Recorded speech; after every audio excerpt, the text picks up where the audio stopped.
Aman is there with us. Prime Minister is on his way to Ranip. Payal Mehta also with us. Aman, whereabouts are you? Prime Minister Narendra Modi and Payal, remember the first time he was there, he stepped out and he had the Kamal ka symbol around and they made a huge deal about it. The next time he said, okay, not just the symbol, I'll also do a walkabout in that area. What's planned today, Aman? Well, Anand, behind me you can see the Nishan Shankul. This is where the Prime Minister will be coming at about 7:30 a.m. to cast his vote. So the Prime Minister coming in early, that's also his appeal to voters to come out early and cast their votes because it's very hot, temperature is rising, and he's been impressing that upon everybody in the first two phases to come out early and vote. And this is Prime Minister's polling booth. He'll be coming and casting his vote here, standing in a queue with normal people, and then he'll be casting and coming out and showing the finger. Maybe he'll give us a bite. Last time in the assembly elections, he had spoken to the media briefly. We'll have to wait. We are waiting for the Prime Minister here, but Gujarat, Anand, has been a fortress for the BJP, and we see some movement here right now, Anand. And Gujarat has been a fortress for the BJP. I said 26 out of 26 seats in 2014 as well as 2019. This time the BJP has already won the Surat seat unopposed. 60% plus vote share for the BJP both in 2014, 2019 in Gujarat. Even in the assembly elections 2 years back, we saw the BJP winning a record number of 156 seats. Well, Aman, we've got Amit Shah behind you. Just behind those, the special task force dressed, looking very, very sharp in their new gear that they've all got. It's Amit Shah who's come to the Prime Minister's polling booth. He's also got to cast his ballot in a short while, but he's the candidate from Gandhinagar.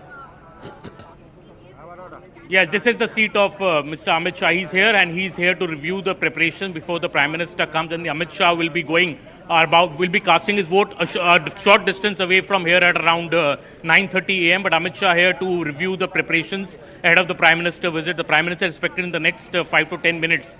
Anand here, and as I was saying, Amit Shah himself, the candidate here from the Gandhinagar seat, a seat which he took over from Mr. Let me also get a quick word in with Payal also. Payal, Amit Shah, exactly 10 minutes before the Prime Minister's arrival.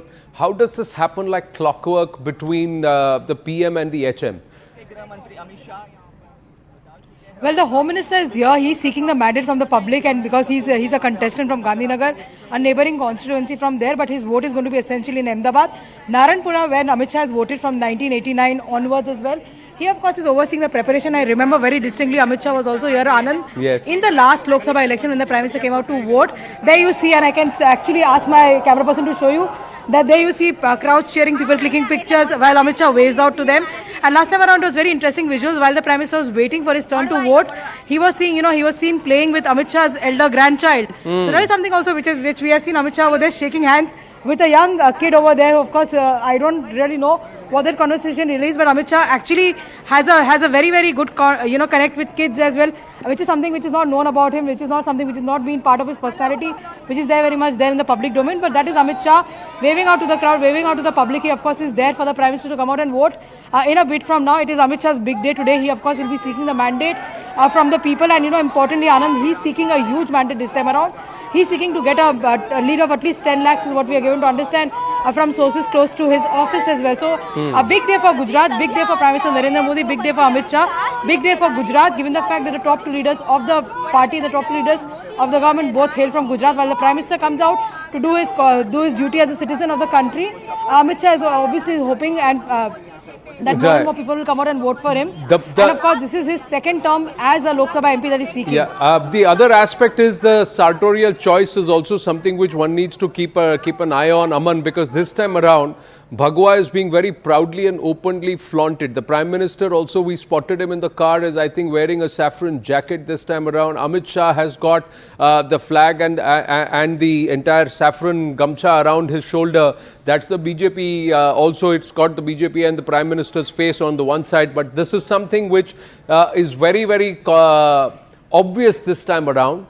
The Bhagwa there, that is also directly linked to the BJP's party colours, main colour or the core colour. Okay.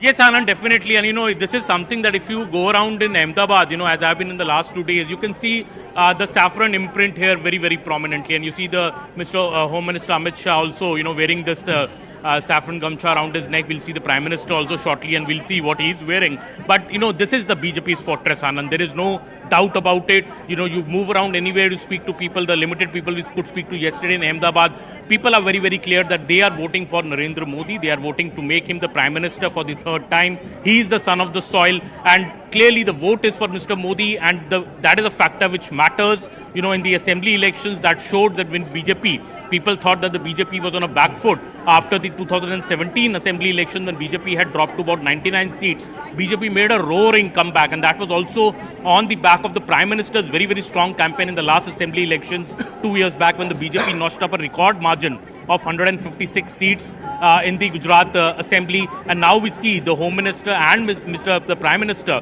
both have held a very, very big campaign in Gujarat for the Lok Sabha elections as well. We saw the Surat seat being won unopposed by the BJP, and the BJP is very confident this time of sweeping Gujarat yet again. Even in the last Lok Sabha elections, Anand, if you remember 2019, right, BJP had won each seat by over 2 to 3 lakh average margin. Yeah, the gap here is huge. So they want to win by 10 lakh votes this time around, bringing it into the studio here as we stay with those visuals as Amit Shah has just briskly walked towards the direction where the Prime Minister is going to come through. There they are. Yeah. The last time that when the Kamal showing happened, one of the explanations was that the party symbol is orange Kamal.